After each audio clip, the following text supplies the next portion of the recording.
Nelly Eden, debrief contributor. 1 hour ago I'm 13 years old and I'm sat in a dark classroom, fiddling with my Sum 41 t-shirt. It's rainy and dark outside. The wind is having to compete with the clumsy old projector on which I and 20 of my peers are watching Baz Luhrmann's Romeo Juliet in total silence. Romeo Leonardo is maddeningly pushing through the throng of dressed-up, drugged-up partygoers, having just spied the resplendent Juliet, barely nubile Claire Danes in her feathered angel wings and snowy dress. Juliet stands at the top of the staircase and turns to look back over her shoulder. Time stops. She locks eyes with Romeo, a heavenly gift and chainmail at the foot of the banister. He stares back. I realize I'm not breathing. I turn around and look at my best friend Raph, who has stuffed her Gap hoodie into her mouth to smother her uncontrollable sobs. Oh, my God, I think this is love. Love is, at first sight, across a crowded room, at a fancy dress ball, with Leonardo DiCaprio. I zip up my fluffy Miffy pencil case. I won't settle for less, I pledge to myself. Now, almost 15 years later, I still like to think love at first sight exists. I think I felt it once, with a stranger on the tube, but I can't be sure. Maybe I've watched Sliding Doors one too many times. Maybe I need to step away from the TV, but I'm sure that this whole laughs thing must exist. It just happens to have eluded me like abs, or a painter boyfriend, a book deal and a Scottish vest mate. It joins the other missed opportunities on my bitter little not for me list. I will tell you about the stuff on my happens to me all the time list for free though, so put your money away. Male friends decide they want to give us a go, before I subsequently friend zone them, aching nothing but regret, cracker dust in my bed and cystitis 12 months later.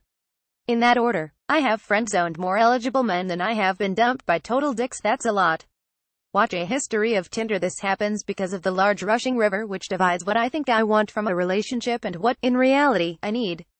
I've sat and stared at future me, on the opposite side of the riverbank and, squinting, been able to make out my future partner at her side. He changes. Sometimes he's dark, with rings around his eyes, dressed in a hoodie and Reebok classics. He's an uncert creative job here.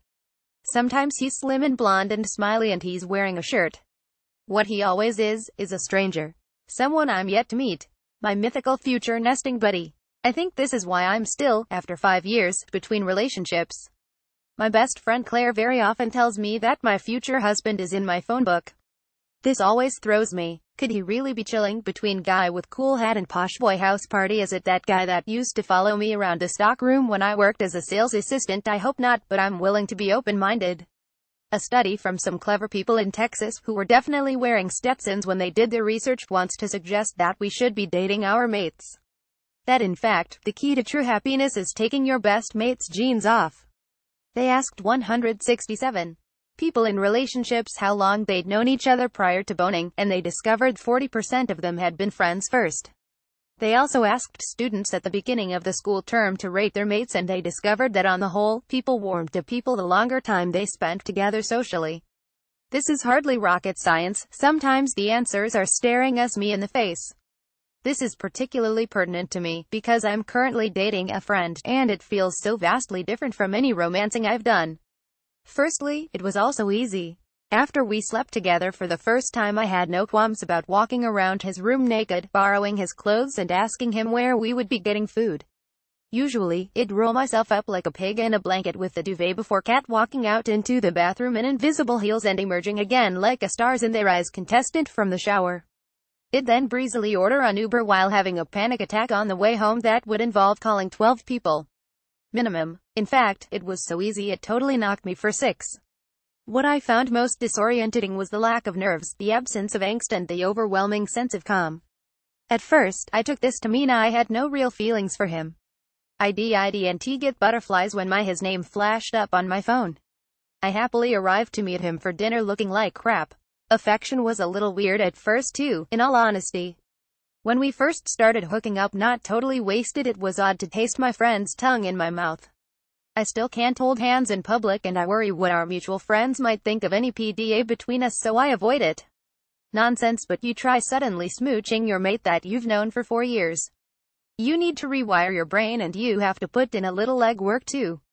All those first date nerves and getting to know each other time doesn't exist, so you have to fill it out with thinking about you guys as an item, which is odd, but something I'd highly recommend. Of course, we're onions, we're layered and we make people cry, and your friend and partner will have more to them than y'all have been privy to before. You suddenly find an extra layer of feeling has been added to your existing relationship. A few things that I've discovered to be immensely beneficial about being friends. First, your mutual burn book. Inevitably, you will end up talking about all your mutual friends. This can be highly law because you will discover intel about people that you otherwise wouldn't have had disclosed to your good self. You're probably friends with his ex, which means being envious of some weird cipher on Instagram onto which you can project your wildest dreams. Thankfully, doesn't apply to you. You know each other's dirt to some extent. They're going to know your less favorable behavior traits, who you've hooked up with in the past, that thing you do with your eyes when you're bored, and what you look like after you've been at the gym with flu. So, if they're still interested and vice versa, you have pretty solid grounds for being into each other. Y'all probs like the same music. Bonus. Car journeys are going to be lit. Trust comes as a given. Boring housekeeping bits here, but the old word is very essential, and you're ensured a certain amount of respect when entering into a relationship with someone who already cares for you.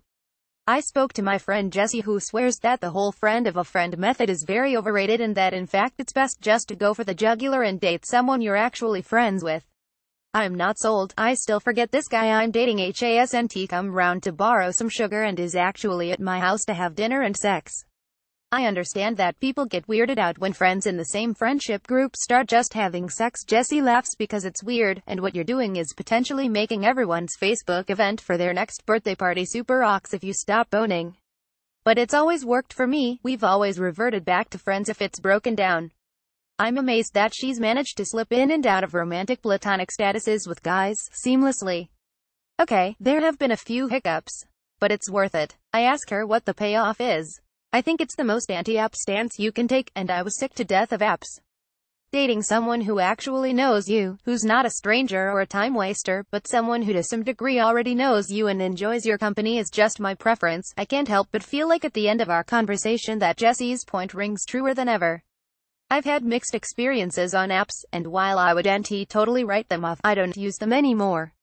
I find most of my friends don't either. They felt like games at first. Then, they became something else. Digital shopping aisles, devoid of life or emotion. They became hookups for people who were both lonely on a Sunday night in third dimensions, where we all behaved in ways we would never dream of behaving IRL amongst our friends. They stopped being fun or useful for lots of my friends.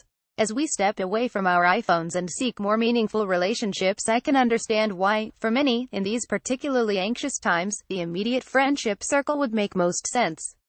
I suppose, without even realizing it, I needed looking after, and it just so happened that one of my friends fancied the task. Will it ruin our friendship? Cast a dark shadow over the friendship group at large? Will I ever let him hold my hand or make it official? I suppose there's no point in thinking of it like that. For now, pray for the poor guy. Would y'all like this? You might also be interested in why the date time continuum theory has to go on the benefits of boyfriendships, aka friends with benefits, when it comes to dating. When did we all start being so horrible to each other? Follow Nelly on Twitter at NellyFaith and tags love, marriage, relationships, friends at work with your gran. You might want to think about the fact you're about to read something that wouldn't exactly get a PG rating.